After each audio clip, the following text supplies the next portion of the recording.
Masters, recently nag-post ang Saudi Cargo. Hiring sila ng senior loadmaster. And location will be Riyadh, Saudi Arabia. Post ito sa LinkedIn.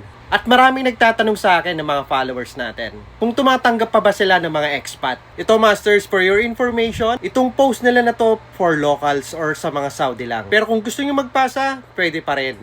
Wala naman mawawala. Kung tinawagan kayo tapos may interview, syempre maganda.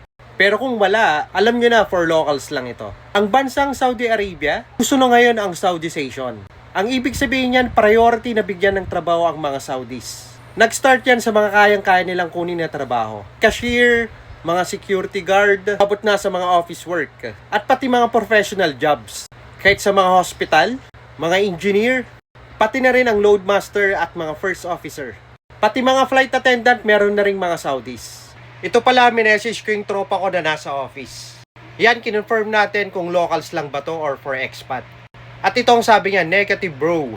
May 3 newly joined na local Riyadh base. So, yung post na yon ay for locals lang talaga. Yan, affirmative.